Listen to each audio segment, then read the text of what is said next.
Right. So, you've dragged me to another pub? Not just any pub, Jess. This is my local. The Crown and Anchor. I've been coming here since I was, well, let's not say exactly how long. Ha, and this is different from just, going to a pub. Completely different. A local is a community. Everyone knows your name, your drink, maybe your mum's name as well. It's like Cheers, but with worse carpets and better banter. I'll take your word for it.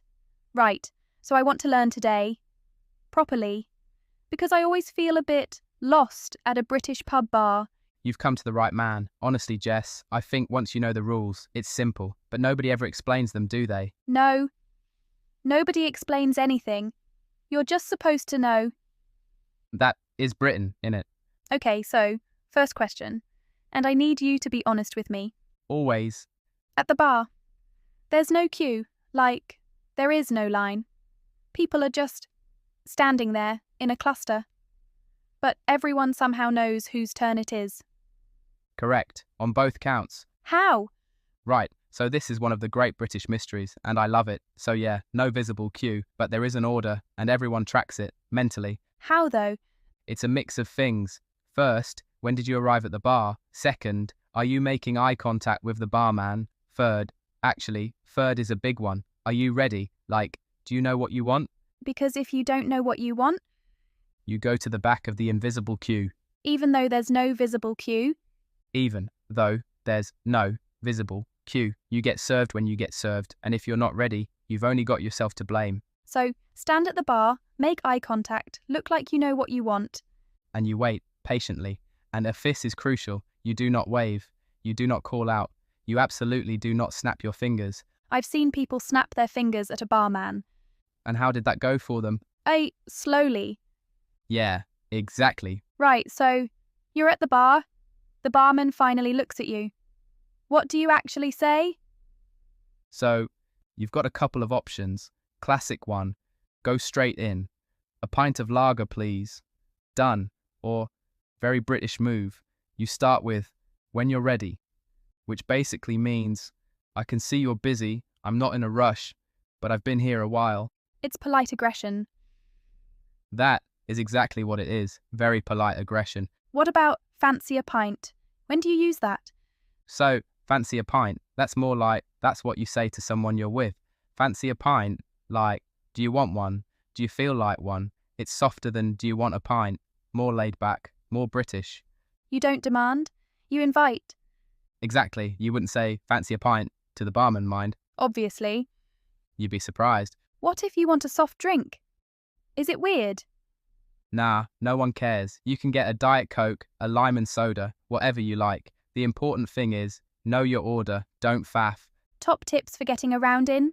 Yeah, ask the most complicated order first. Get the cocktail out of the way. The Guinness takes 2 minutes to pour anyway. Leave the pints of lager till last. And if you're ordering for someone who wants muke in their tea, go to a cafe, that's a different thing. Anything you should never do?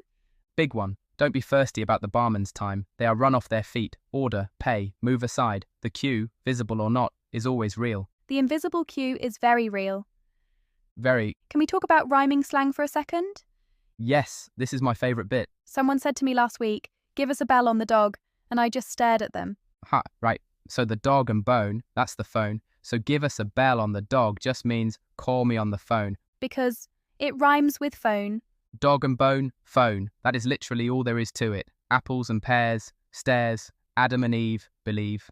Plates of meat, feet. How does anyone learn this? You grow up with it, innit? And then, here's the thing that gets everyone. You usually drop the second word. Sorry, what?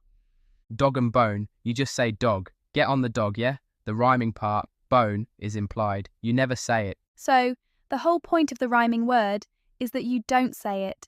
Exactly, you've got it. That is the most deliberately confusing thing I've ever heard, and I respect it. Thanks. I'll pass that on to East London. Okay, Porkies, go. Pork pies, lies. Telling porkies means telling lies. Are you telling me porkies means are you lying to me right now? Have you ever told Porkies in a pub? Not recently. Classic. Right. Look, I may have once told someone at this very bar that I was a professional footballer. You're a delivery driver. I deliver things very quickly on a bike. That's basically the same. That is massive Porkies. Massive. but she was well impressed. So, Last question before last orders. What is last orders?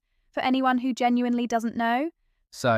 pubs in Britain have a license that runs to a certain time, usually 11. About 20 minutes before closing, the barman rings a bell or shouts, "Last orders," which means you've got a few minutes to get your final drink in. After that, time is called, and that's it. You finish what you've got and then you go home. And how does it feel?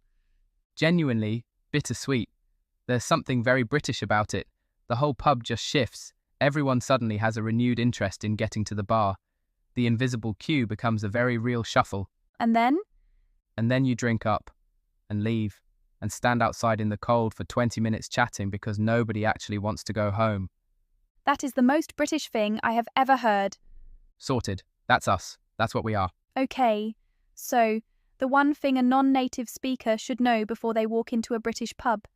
Trust the invisible queue. Don't jump it. Don't rush it. Know your order. Make eye contact with the barman. And if someone says, "Fancy a pint?" the correct answer is always yes. Always? Almost always. Unless it's a Tuesday and you've got work at 7. But even then. Thanks for listening, everyone. We'll see you next time on English Like Locals. And remember, the queue you can't see is the one that matters most.